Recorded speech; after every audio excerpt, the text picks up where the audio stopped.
जिसे वैज्ञानिक रूप से एफएसएल के द्वारा डीएनए सीक्वेंसिंग किया जा रहा है। इस कांड में पॉक्सको एक्ट के धाराओं का भी समावेश किया गया। वेदांता में पीड़िता के मृत्यु के पश्चात मेडिकल बोर्ड का गठन कराकर वीडियोग्राफी करते हुए पोस्टमार्टम किया गया। माननीय पोक्सो न्यायालय से एक महत्वपूर्ण आदेश प्राप्त हुआ है चित्रगुप्त थाना कांड संख्या के संबंध में, जिसके बारे में आप सभी को जानकारी है कि पुलिस मुख्यालय के निर्देशानुसार एसआईटी द्वारा इसका अनुसंधान किया जा रहा था और उसके बाद वर्तमान में बिहार सरकार के द्वारा इस कांड के अनुसंधान अग्रिम अनुसंधान हेतु सीबीआई को कार्यभार सौंपने का जो अनुशंसा की गई।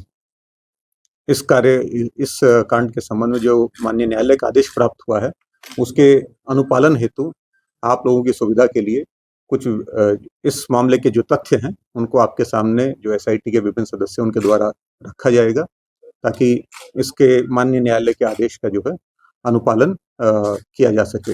एसआईटी के द्वारा जो इस संबंध अनुसंधान के दौरान जो तथ्य आए हैं उनको जो पुलिस मुख्यालय को, पुलिस महानिदेशक महोदय को एक तथ्य प्रतिवेदन समर्पित किया गया, जिसके आधार पर एसआईटी के द्वारा जो विभिन्न तथ्य हैं इसमें उनसे आप लोग को अवगत कराया जाएगा, ताकि माननीय न्यायालय का जो आदेश है उसका अक्षरशः अनुपालन करने में जो भी संबंधित है उन सभी को सुविधा हो। पहले तो 9 जनवरी को विक्टिम के परिवार के द्वारा कदमकुआ थाने के एक पुलिस पदाधिकारी को फर्द बयान दिया गया। उस फर्द बयान को चित्रगुप्त नगर थाने को अग्रसारित किया गया। फर्द बयान प्राप्त होने के साथ ही वहां पे उस फर्द बयान के आधार पे एक प्राथमिकी दर्ज की गई सुसंगत धाराओं में। सूचना प्राप्त होने के साथ ही चित्रगुप्त नगर थाने की पुलिस पदाधिकारी एवं एफएसएल की टीम के द्वारा घटनास्थल जो बताया गया था फर्द बयान में, उसका बृहद रूप से निरीक्षण किया गया। निरीक्षण के क्रम में सबसे पहले तो ये पाया गया कि पूरे घटनास्थल पे सीसीटीवी का व्यापक कवरेज मौजूद है।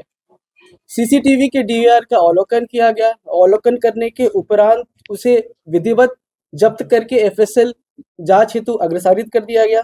साथ ही साथ एफएसएल के द्वारा घटनास्थल पे जो भी महत्वपूर्ण साक्ष्य मौजूद थे उन्हें विधिवत सीज करके फोरेंसिक जांच के लिए भेज दिया गया। साथ ही साथ जो भी संबंधित वहां पे लोग थे इस घटना से, जैसे उस हॉस्टल के वार्डन हो गए, वहां रहने वाली अन्य लड़कियां हो गई, गार्ड्स हो गए, साथ ही साथ जो हॉस्पिटल में पीड़िता के परिवारजन थे और डॉक्टर जिन्होंने उनका इलाज कर रहे थे, उन सभी का बयान लिया गया। उन सभी के बयान का वीडियो भी बनाया गया। साथ ही साथ ये उसके बाद परिवार के द्वारा अनुसंधानकर्ता को पीड़िता के कमरे से मिले एक दवा के खाली स्ट्रिप प्रदान किए गए। उस दवा का नाम एमिटोन प्लस है। साथ ही साथ फैमिली के द्वारा ही पुलिस को 5 कपड़े प्रदान किए गए। परिवार के द्वारा बताया गया कि यह वही कपड़े हैं जो ये पीड़िता पहन रखी थी और हॉस्पिटल के द्वारा उन्हें दिए गए थे। साथ ही साथ पीड़िता का मोबाइल फोन भी उपलब्ध कराया गया। इन सभी को अग्रतर फॉरेंसिक जांच के लिए भेज दिया गया। इन सब की सूची बनाई गई।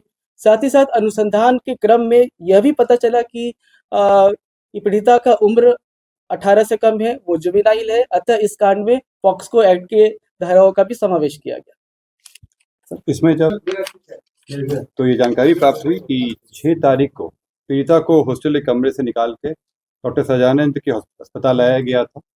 फिर समुचित इलाज हेतु जो परिजनों के द्वारा ही इनको प्रभात मेमोरियल अस्पताल ले जाया गया। अग्रतर अनुसंधान में बात निकल के आई कि जब इनको प्रभात मेमोरियल अस्पताल ले जाया गया तो वहाँ पे ये कोशिश की गई कि पुलिस केस दर्ज ना हो, परंतु प्रभात मेमोरियल के द्वारा 6 तारीख को एमएलसी काटा गया और थाना को इसके बारे में सूचना दी गई। थाना को सूचना प्राप्त होने पे एक महिला सब इंस्पेक्टर के द्वारा वहाँ पे आई, जो उनके परिजनों से मिली। परिजनों के द्वारा बताया गया कि जब वो होश में आएंगी तब अपना बयान दर्ज करके अग्रता कांड दर्ज करेंगे। महिला सब इंस्पेक्टर के द्वारा वहाँ के परिजनों को नंबर दिया गया अपना कि अगर कुछ भी इसमें कहना चाहते हो तो आप लोग इस नंबर पे कॉल करके बताएं। 9 तारीख को सब इंस्पेक्टर को फ़ोन आता है और वहाँ पे जाके फिर फर्द बयान दर्ज होता है और जैसा बताया गया कि इसमें कांड दर्ज किया जाता है। क्योंकि इसमें जब 6 तारीख को सब इंस्पेक्टर के द्वारा विजिट किया गया था और उसमें जो कदमकुआं थाना में प्रभार में चल रहे थे उनको तुरंत इसके बारे में सूचना चित्रगुप्त नगर थाना प्रभारी को देना चाहिए था और जो चित्रगुप्त नगर थाना प्रभारी उनको भी इसमें कार्रवाई करनी चाहिए थी, इसलिए उन पर अभी अनुशासनिक कार्रवाई की जाती है। पीड़िता दिनांक 6 जनवरी से लेकर 10 जनवरी तक प्रभात मेमोरियल हॉस्पिटल में इलाजरत रही। अनुसंधान के क्रम में प्रभात मेमोरियल से ट्रीटमेंट एवं डिस्चार्ज रिकॉर्ड को प्राप्त किया गया। प्रभात मेमोरियल द्वारा निर्गत डिस्चार्ज समरी में जो कि लामा है, उनमें निम्नलिखित कारण अंकित किए गए हैं: एलिज्ड case of opioid poisoning, drug induced hepatitis, head injury with severe cerebral edema, refractory septic shock, hypokalemia, hypocalcemia, viral meningitis, hypothyroidism। इलाज के क्रम में ही पीड़िता का यूरिन टेस्ट रिपोर्ट प्राप्त किया गया, जहां ओपिएट एवं benzodiazepine screen urine test positive पाया गया। तत्पश्चात पीड़िता मेदांता अस्पताल में इलाजरत रही, जहां उनकी मृत्यु हो गई।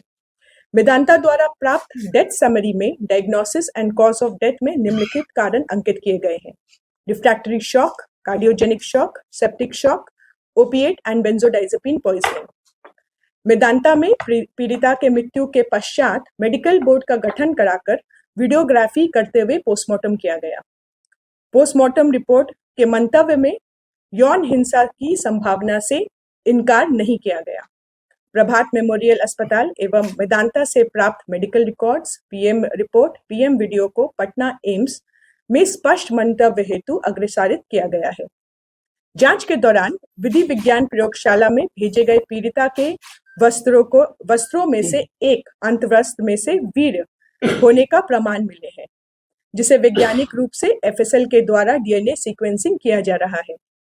एसआईटी टीम के द्वारा जांच का दायरा बढ़ाते हुए माननीय न्यायालय से आदेश प्राप्त करने के पश्चात अन्य संभावित संदिग्धों का डीएनए सैंपलिंग कराया जा रहा है। अनुसंधान के क्रम में यह बात निकल कर आई कि 27/12/25 को विक्टिम अपने फैमिली, जिसमें उसके माता पिता और भाई है, उसके साथ पटना स्थित हॉस्टल से जहानाबाद एक गाड़ी से जाती है, स्कॉर्पियो गाड़ी से। इस बात का सत्यापन फैमिली मेंबर्स के बयान से भी होती है।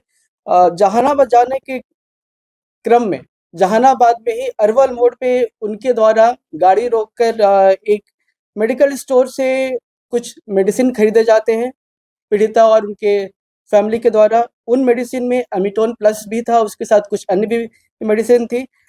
इसका सत्यापन जो हमें स्ट्रिप मिले थे उनके ये परिवार के द्वारा जो सुपुर्द किया गया था, उसके बैच नंबर से उसका मिलान किया गया। बैच नंबर के मिलान करने से यह पाया गया कि यह उसी बैच नंबर की दवा है। साथ ही साथ कि पीड़िता के यूपीआई बैंक अकाउंट से भी इसे वेरीफाई किया गया। उसके साथ साथ इसका सत्यापन दुकानदार के बयान, साथ साथ फैमिली मेंबर के बयान से भी हुआ है। इससे यह स्पष्ट होता है कि यह मेडिसिन फैमिली के द्वारा उस दिन जहानाबाद अरवल मोड़ के पास एक दुकान से खरीदी गई थी, जो बाद में फैमिली के द्वारा पुलिस को हैंड ओवर किया गया था। साथ ही साथ हमें पीड़िता का मोबाइल मिला था, जिसकी फोरेंसिक जांच कराई गई। फोरेंसिक जांच में काफ़ी सारे तथ्य निकल कर आए। उसमें से एक महत्वपूर्ण तथ्य यह है कि 5 तारीख को ही उन्होंने उसी अमिटोन प्लस की केमिकल कॉम्बिनेशन को सर्च किया था, जो उसका सॉल्ट होता है।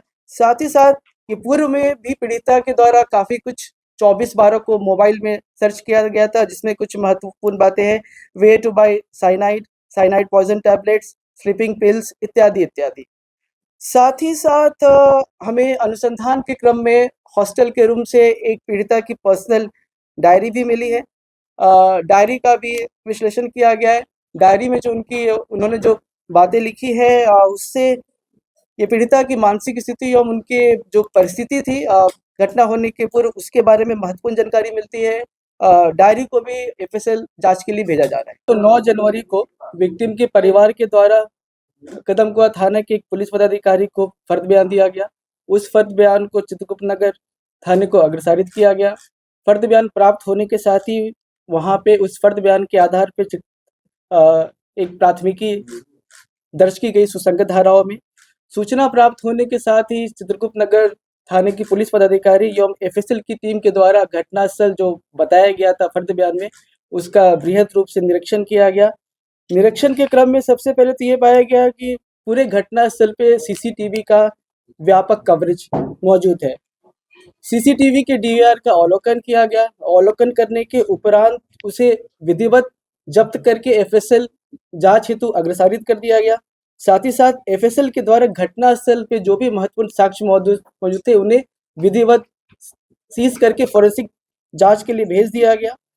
साथ ही साथ जो भी संबंधित वहाँ पे लोग थे इस घटना से, जैसे उस हॉस्टल के वार्डन हो गए, वहाँ रहने वाली अन्य लड़कियां हो गई, गार्ड्स हो गए, साथ ही साथ जो हॉस्पिटल में पीड़िता के परिवारजन थे, और डॉक्टर जिन्होंने उनका इलाज कर रहे थे, उन सभी का बयान लिया गया, उन सभी के बयान का वीडियो भी बनाया गया।